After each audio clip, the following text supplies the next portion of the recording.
thinking that some little Bolivian girl tries to slander someone at a council, saying that Jesus was already that handsome and he made a light-skinned person, but they claim that these Bolivian girls try to slander, so I had to leave the area searching for a real light-skinned girl, because it was my belief in God. When they try to hide in that church and Bodine try to say that they were gangsters and threaten people because Jesus was already the gangster, he was already the priest, and that was I believe. But it's these dookie niggas try to slander someone, Bodine crap, and then they try to stalk me and say they wanted to get rights of the church that really came from me and my identity, because you could even be the biggest religious person, but God could protect me from my belief, because God knows in secret when someone tries to say, oh, they want to be usher in the church, and there's men who've been praising the Lord, going to the picnic, but they try to give duty and routine, saying that God can't release them because they claim when I was 18 there was no more picnic. But the last time my head was bowed before that, even before the X,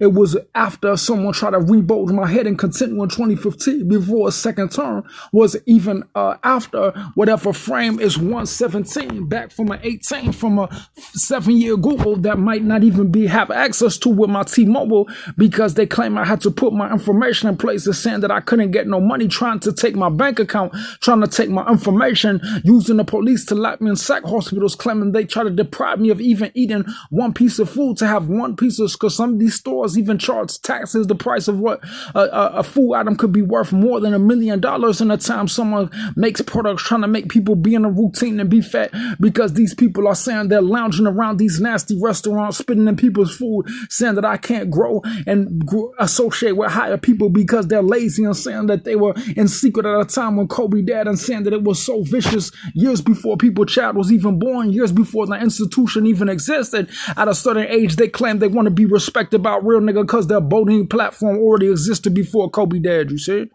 That's why when people try to get out the thing, I speak for my rights. I fight for my rights. Whatever resource, whatever hands, whatever belief in God that a young man has, that I'm not going to let you belittle me. I'm not going to let you see as a character that gets employed by people who says you can't fight for the justice that you claim you can't see. This is what I believe in my heart. My poetry of being a young African-American, poetic, light-skinned man, and my belief of what God gave me, my belief in religion, Jesus, and the freedoms of God, that I believe that God was the most handsome nigga, and he has an opinion about him being on the throne of anybody who tries to isolate someone or slander someone for free, using a pastor that says it's allowed because he claims people try to see in secret something that someone holds so true that they'll die for it, fighting for it, all up in people's face, saying it matter to me because someone says that, oh, it can't be judged the measure of someone who's private and says, oh, I'm finna mind my business, but they claim they're trying to slander and get them